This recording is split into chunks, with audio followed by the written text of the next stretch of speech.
হচ্ছে প্রচুর বাজে অবস্থা ছিল। এরকম দেখতাম যে একদল পুলিশ আসতো, একবারে এক রাউন্ড গুলি করে যেত, তারা পিছনে যেত, আরেক দল আসতো, এরকম। মানে ওখানে যে হানিফ ফ্লাইওভারের উপরে বাজে অবস্থা, ওখানে ইট পাটকেল ছোড়াছুড়ি, পুলিশ গুলি করছে, তখন রাবার বুলেট, টিয়ার শেল। আমি টিয়ার শেল গ্যাসের শিকারও হয়েছি ওখানে যাত্রাবাড়ির মধ্যে। খুব বাজে অবস্থা, মুখে এত পরিমাণ জ্বালা করে, মনে হয় যে কয়েক সেকেন্ডের মধ্যে হয়তো আমি দম বন্ধ হয়ে যাচ্ছে, আমি মারা যাবো, এরকম একটা ফিলিংস। আসলে আমার বাবা তখন এই নিউজটা দেখে রাতের 11টা বাজে। বাবা ওই দিন হচ্ছে হয়তো সামহাও এই নিউজটা মিস করে যায়। তবে আমার বাসায় আমার বড় ভাইয়া দুইজনই প্রবাসী, তারা বাইরে থাকে।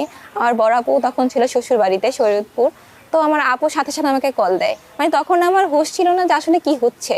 হঠাৎ করে সবার ফোন যখন আমি পাই যে এটা, তখন আমি জানতে পারি যে আসলে এটা সোশ্যাল মিডিয়ায় খুব পরিমাণে এটা তখন ছড়িয়ে পড়ে যে তুমি ঠিক আছো কিনা। আমি বললাম হ্যাঁ আমি তো ঠিক আছি। আমিও তখন হচ্ছে আমি রমনা থানার সামনে আছি, মানে ভাইয়াকে ছাড়ানোর জন্য।